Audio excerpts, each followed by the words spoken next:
اور بھائی تو یہ بھی تو تکفیریوں سے آگے کے ٹولہ آ گیا نا کہ جو جنت میں داخل کر رہے ہیں.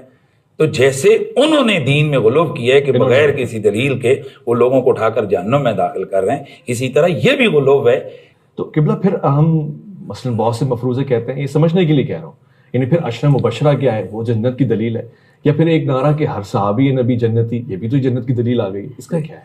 بڑا اچھا سوال آپ نے کیا. دیکھیں محمد نے لفظ بولا نا کہ جن کے لیے کوئی دلیل نہ ہو جنت میں خود داخل نہ کرو.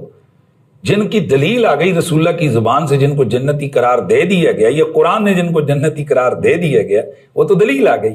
کلنا وعدنا حسن. جی دلیل آ گئی. مثلا نبی علیہ السلام نے فرمایا ابو بکر فی الجنہ عمر فی الجنہ، جو عشر مبشر والی ان کے نام لے دیے، نام لے.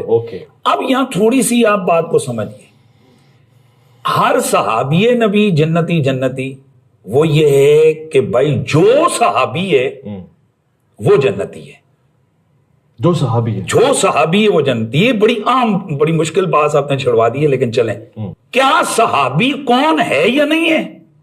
اب ہم جن کو صحابی کہہ رہے ہیں، حضرت فلاں رضی اللہ عنہ، حضرت فلاں رضی اللہ عنہ، حضرت فلاں رضی اللہ عنہ، حضرت فلاں رضی اللہ عنہ، ان میں سے جن کے بارے میں قرآن و سنت کی دلیل واضح موجود ہے.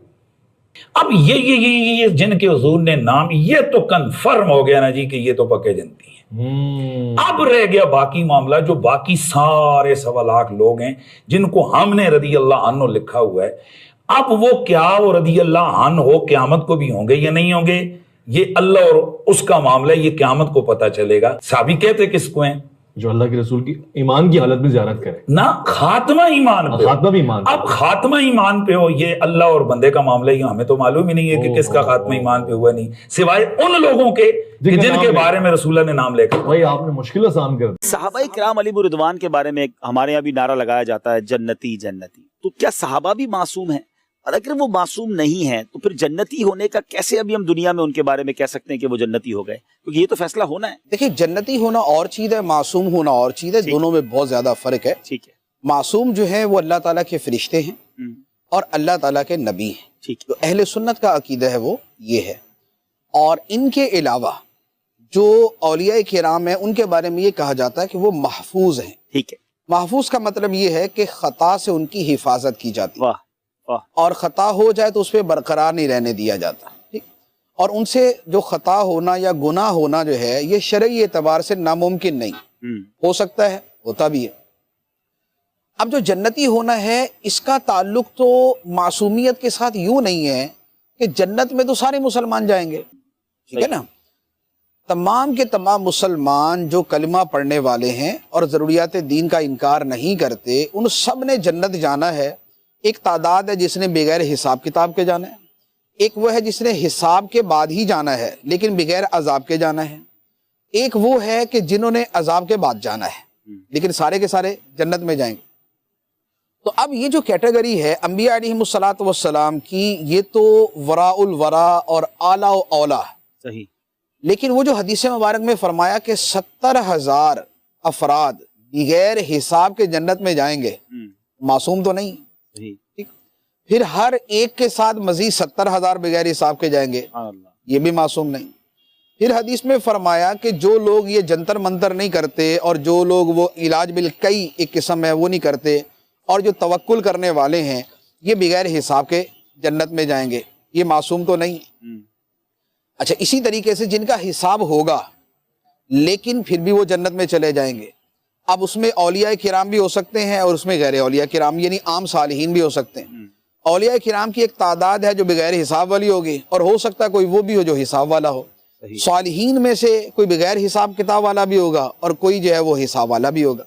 تو اب یہ جو کروڑوں کروڑوں کروڑوں کی تعداد ہے ان میں معصوم کوئی نہیں ہے لیکن جنتی جنت پہ جائیں گے. سبحان اللہ. تو اب جیسے ہم کہتے ہیں غوث پاک رضی اللہ تعالیٰ عنہ جنتی ہیں، لیکن غوث پاک کو معصوم تو نہیں کہتے. ٹھیک ہے. لیکن ان کے بارے میں امت کی گواہی اور اللہ تعالیٰ پہ حسن ظن اور ان کی اللہ تعالیٰ نے جو مقبولیت و محبت مخلوق میں رکھی ہے وہ اس کے پیش نظر ہم کہتے ہیں کہ جنتی. تو صحابہ کرام کا معاملہ یہ ہے کہ صحابہ کرام کے بارے میں جو قرآن و حدیث کی نصوص ہیں، جو آیات و احادیث ہیں، اس کا مجموعی مفہوم یہ بنتا ہے. جیسے قرآن پاک کی ایک آیت مبارکہ ہے، اللہ تعالیٰ نے صحابہ کرام کی 2 قسمیں بیان فرمائی.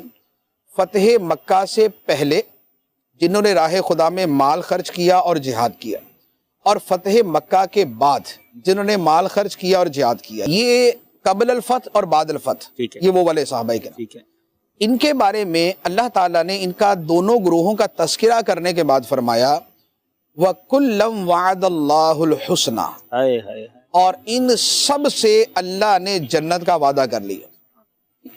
تو یہ وہ جو دو صورتیں بنتی ہیں اور جس میں جملہ صحابہ کرام آ جاتے ہیں اور ان سب کے ساتھ وعدہ الہی ہے، اس وعدہ الہی پر اعتماد کرتے ہوئے ہم کہتے ہیں سارے جنتی۔ سبحان اللہ سبحان اللہ۔ اب اس کو کئی اعتبار سے ہم کہہ سکتے ہیں، صحابہ کرام کے جیسے مختلف گروہ بنتے ہیں نا، جیسے ایک عشرہ مبشرہ، ان کو مبشرہ ہی اس لیے کہتے ہیں کہ ایک ہی حدیث میں ایک ہی مرتبہ میں ان کو جنت کی بشارت دی گئی، صحیح، مبشرہ بالجنہ، صحیح ہے، ٹھیک، خوشخبری ملی اس میں جن کو خوشخبری دی گئی۔ اچھا، اس کے بعد آ جاتے ہیں اصحاب بدر۔ اصحاب بدر کے بارے میں نبی پاک علیہ الصلوۃ والسلام نے فرمایا کہ اللہ تعالیٰ نے ان کے بارے میں فرمایا ہے کہ تم جو بھی کر لو میں نے تمہیں بخش دیا۔ ہائے ہائے ہائے، بیسیکلی تو یہ جنت کی بشارت دنیا میں مل گئی۔ یہ 313 صحابہ کرام ہو گئے۔ واہ واہ، اچھا، اسی طرح حسنین کریمین حضرت امام حسن حسین رضی اللہ تعالیٰ عنہ، نوجوانہ نے جنت کے سردار فرمایا۔ حضرت فاطمہ الزہرا رضی اللہ تعالیٰ عنہ کو جنت کی، جہان کی عورتوں کی سردار اور جنت کی خواتین کی سردار فرمایا۔ تو یہ ہو گئے۔ اچھا، اس کے بعد فرمایا 4 صحابہ کرام اور ہیں، فرمایا کہ 4 وہ ہیں کہ جنت ان کی مشتاق ہے، ہمیں جنت کا شوق ہے، جنت کو ان کا شوق ہے۔ اس میں مولا علی ہیں، حضرت مقداد ہیں، حضرت سلمان فارسی ہیں، حضرت ابو ذر غفاری، کیا بات، ٹھیک ہے، ایک روایت میں ایک صحابی اور ہیں۔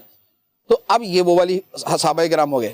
اچھا، پھر ایک وہ ہیں جو صلح حدیبیہ کے موقع پر تھے، 1400 صحابہ کرام، 1400 صحابہ کرام جنہیں بیعت رضوان، اہل بیعت یا اہل بیعت رضوان کہا جاتا ہے، ان کا اللہ تعالیٰ نے تذکرہ فرما کے فرمایا لقد رضی اللہ عن المؤمنین اذ یبایعونک تحت الشجرہ، اللہ راضی ہو گیا ان مومنوں سے جو درخت کے نیچے اے حبیب تمہارے ہاتھ پہ بیعت کر رہے تھے، اور فرمایا ان الذین یبایعونک انما یبایعون اللہ، بے شک وہ جو تمہارے ہاتھ پہ بیعت کر رہے تھے وہ خدا سے بیعت کر رہے تھے، اور ان کے ہاتھ پہ سرکار نے اپنا ہاتھ رکھا تھا تو رب نے فرمایا ید اللہ فوق ایدیہم، ان کے ہاتھوں پہ خدا کا ہاتھ اللہ کی شان کے مطابق۔ تو اب یہ وہ صحابہ کہ جن کے بارے میں بکرات و مرات بار بار تاکید کے ساتھ مختلف الفاظ، خدا ان سے راضی، خدا ان سے راضی، خدا ان سے راضی، یہ خدا سے بیعت کرنے والے ہیں، ان کے ہاتھوں پہ خدا کا ہاتھ ہے۔ تو اب بتائیے ان کے بارے میں کیا کہیں گے؟ جنتی نہیں کہیں گے؟ یہ جنتی ہیں۔ یہ جنتی نہیں ہے تو پھر کون ہے؟ اگر یہ جنتی نہیں ہے تو پھر پیچھے کیا بچتے ہیں؟ یہ ہو گئے۔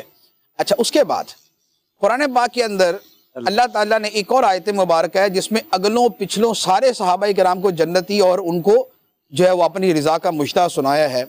فرمایا والسابقون الاولون من المہاجرین والانصار، مہاجرین اور انصار میں سے جو اول اسلام کی طرف سبقت لے گئے وہ، اور دوسرے فرمایا والذین اتبعوہم بإحسان، اور جو ان کے پیچھے پیچھے چلے نیکی کے راستے پہ، جو بعد میں صحابہ کرام صحابہ بنے، مہاجرین، اولین مہاجرین کے بعد کے مہاجرین، اولین انصار کے بعد کے انصار، یہ جو مسلمان ہیں سارے کے سارے، اللہ تعالیٰ نے فرمایا رضی اللہ عنہم ورضوا عنہ، اللہ ان سے راضی، یہ اللہ سے راضی۔ تو اب یہ سارے کے سارے آگے اور سب کو جنت کا مشتاق سنا دیا گیا۔ تو یہ ہے وہ چیز کہ جس کے بارے میں ہم یہ کہتے ہیں، اور پھر احادیث مبارکہ جو ہیں وہ پھر اس کے علاوہ ایک کثیر تعداد کے اندر ہے کہ جن میں صحابہ کرام کے لیے جنت کی بشارت ہے، جن پر اللہ تعالیٰ کی رضا کے مجدے جن کو سنائے گئے ہیں۔